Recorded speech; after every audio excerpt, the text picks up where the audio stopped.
हमारे सभी बंधुओं को राधे राधे। जैसा कि आपने पहली क्लास में देख चुके हैं कि ये प्रीवियस ईयर यूपीपी की मैथ की तैयारी यहाँ पे कराई जा रही है। आपने इतना प्यार दिया, इसके लिए दूसरी क्लास आपके लिए उपलब्ध है। रवि और रश्मि ने क्रमशः 150 रुपये, 200 रुपये एक व्यापार में निवेश किया। 150 रुपये रवि ने निवेश किया, 200 रुपये इन्वेस्ट किया है रश्मि ने, ऐसे लिख लेते हैं, ठीक है। लेकिन रवि ने कुछ महीने बाद अपना पैसा वापस ले लिया। रवि ऊपर वाले हैं, आप थोड़ा ध्यान देंगे तो बिल्कुल आपको निश्चित रूप से क्वेश्चन का प्रारूप जो है तो समझ में आएगा। 150 रुपये है, समय दिया नहीं तो समय है टी। अब आप जानते भी हैं ऐसा, यदि 12 महीनों का लाभ रवि और रश्मि के बीच, तो रश्मि 12 महीनों के लिए इन्वेस्ट किया, जो लाभ है वो हमारा आ रहा है 1:2 में। 1:2 लिख लेते हैं, सभी जानते हैं। यहाँ पर डिवाइड कर देते हैं, 5 तियाँ 15, 5 चक्कू 20। यहाँ से डायरेक्ट डिवाइड करें, टी की वैल्यू निकाल लेते हैं। टी की वैल्यू निकालने के लिए कैंची गुणा क्रॉस मल्टीप्लिकेशन कर लेते हैं। 12 × 4, एक पहले से था, अपॉन 2 × 3, 3 चक्कू 12, 2 दूनी 4, 4 दूनी 8, 1 8। समय आया है 8। ऑप्शन में आपको कहीं भी 8 दिख जाएगा, वहाँ लॉक कर देंगे। क्या यहाँ 8 है? आप भी जानते हैं नहीं है, सभी जानते हैं। यहाँ 8 भी नहीं है, ये भी गलत हो जाएगा। यहाँ 8 मिल गया, इसका मतलब ऑप्शन जो थर्ड है वो राइट आंसर है। 3 ऑप्शन को सही मानते हैं। चलते हैं दूसरे प्रश्न की तरफ। प्रश्न क्या कहता है, यदि 18, 27 और एक अन्य तीसरी संख्या का जो औसत है वो 30 है, तो तीसरी संख्या बतानी है, कौन सी होगी? हमको पता है औसत निकालने के लिए 1, 2 एक और है, तो 18 + 27। तीसरी पता नहीं है, x मान लेते हैं। तीनों का औसत 3 होता है, यही हमको दे रखा है। कितना दिया है? 30। सभी जानते हैं कैंची गुणा में ये 3 ऊपर चला जाएगा, गुणे के साथ जाएगा, ये आप बेहतर जानते हैं। गुणा कर दिया, ये यहाँ से कटेगा, ऐसे लग जाएगा, आप भी जानते हैं। यहाँ पे 8 7 15, 3 2 1 3 1 4, 45 + x = 90। 45 इधर प्लस का है, उधर जाएगा तो आप जानते हैं, बोलिए 45 माइनस का होगा या नहीं होगा? बिल्कुल 45, 90 में से 45 निकल जाएगा तो 45। क्या यहाँ पर पहला ऑप्शन सही होगा? नहीं सही होगा। दूसरा सही होगा? नहीं सही होगा, 36 दे रखा है। तीसरा सही होगा, 40 दे रखा, थोड़ा और आगे चाहिए, 45। बिल्कुल ऑप्शन जो चौथा है यहाँ पे एकदम करेक्ट ऑप्शन है। अब देखते हैं यहाँ पर प्रीवियस ईयर का थर्ड क्वेश्चन है। क्वेश्चन नंबर 3 क्या कहता है, ए व्यक्ति किसी कार्य को 48 मिनट में पूरा कर सकता है, जब व्यक्ति बी उसी कार्य को 60 मिनट में पूरा कर सकता है। ए जो व्यक्ति है वो किसी काम को पूरा कर सकता है 48 मिनट में, जैसा कि आप देख सकते हैं। एक व्यक्ति बी है जो उसी कार्य को 60 मिनट में पूरा कर सकता है, तो बी को ऐसे लिख सकते हैं, 60 मिनट में पूरा कर सकता है। हम आपको शॉर्टकट बताते हैं कैसे लगते हैं। इन दोनों का लासा ले लेते हैं। लासा लेने के लिए आप हमारे पहले वाला वीडियो देख सकते हैं, हमने बहुत अच्छा लासा लेने के लिए बताया है। इन दोनों का लासा आएगा 240। लासा तो ले ही लेंगे, सभी हमको पता है, वो भी लासा लेना सभी को आता ही है। 240 लासा लेंगे। अब 48 से भाग करेंगे 240 को, तो ये 5 बार जाएगा, 48 पंचे होता है। 60 को भाग करेंगे तो 4 बार जाएगा, आप जानते हैं, बखूबी जानते हैं। कह रहा है इसी कार्य को अगर दोनों लोग एक साथ लग जाए, एक साथ लगने के लिए दोनों लोग जुड़ना पड़ेगा, जुड़ने के लिए प्लस का साइन लगाएंगे, जुड़ के एक साथ, ये इफिशियंसी दे रखी है, इसको बोलते हैं कार्य क्षमता। हम आपको अगर ओरल समझाना चाहें कि एक व्यक्ति है जो 1 मिनट में, ए व्यक्ति किसी कार्य को 48 मिनट पूरा कर सकता है। एक आदमी है जो 48 मिनट में एक दीवार पूरी खड़ी कर सकता है 10 फीट की। बी आदमी है, उसी काम को करने के लिए 60 मिनट लेता है। तो आप किस मिस्त्री को लगाने के लिए संपर्क करेंगे? ए वाले को लगाने का संपर्क, वो जल्दी काम खत्म कर रहा है, 48 मिनट में ही खत्म कर दे रहा है। इसका मतलब उसकी जो कार्य क्षमता है वो अधिक है। आप भी जानते हैं ये बात, उसकी कार्य क्षमता अधिक है। वो यहाँ पर एक काम में एक समय में 5 ईंटें लगा रहा है, तो 48 मिनट में काम खत्म कर दे रहा है। 240 लगानी है, तो ये दोनों जुड़ जाएंगे, तो दोनों जुड़ने के लिए 5 + 4 = 9।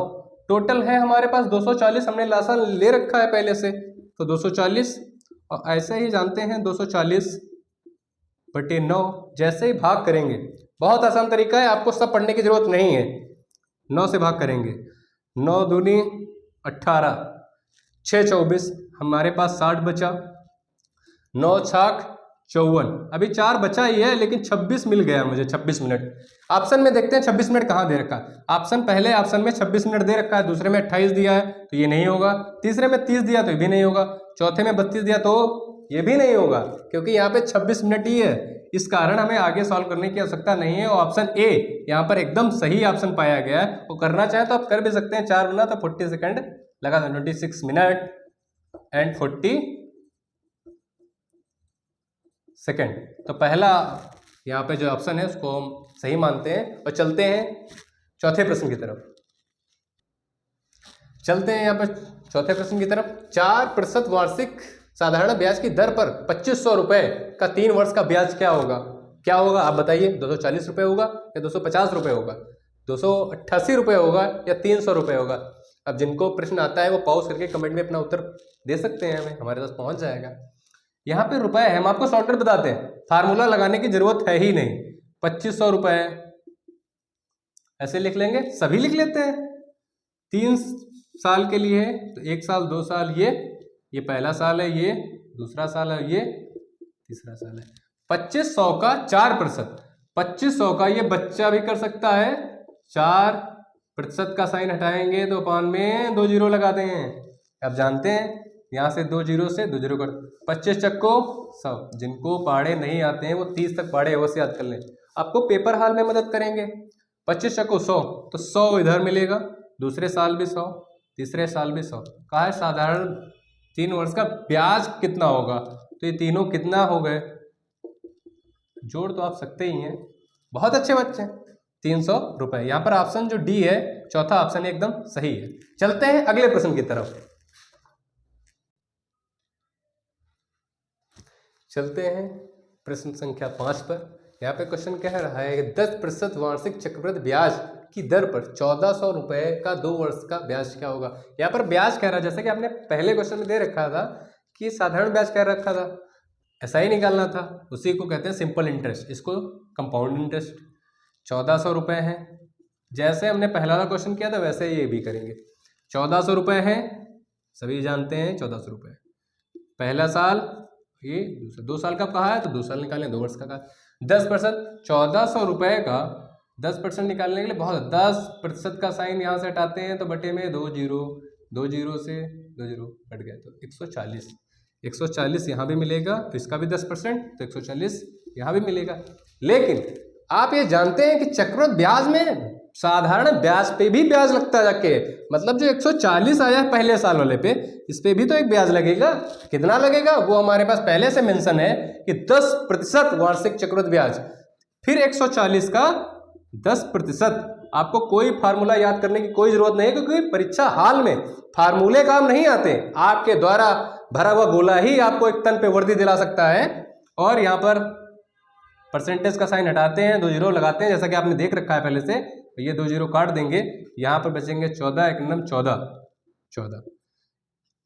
140, 140 इन सबको ऐड कर देंगे, अब जो आएगा वही आंसर। 140 दूना 280 और 280 294, टोटल आता है 294।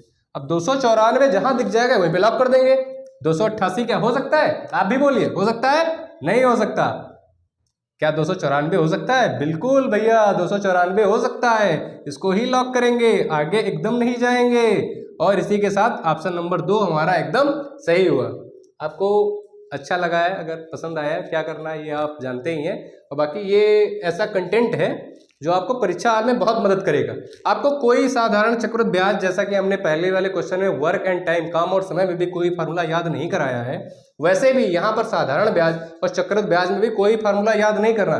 परीक्षा हाल में आपके द्वारा भरा हुआ गोला ही आपको वर्दी दिला सकता है, ये हमारा भी मानना है और आप भी इस बात से बिल्कुल सहमत होंगे।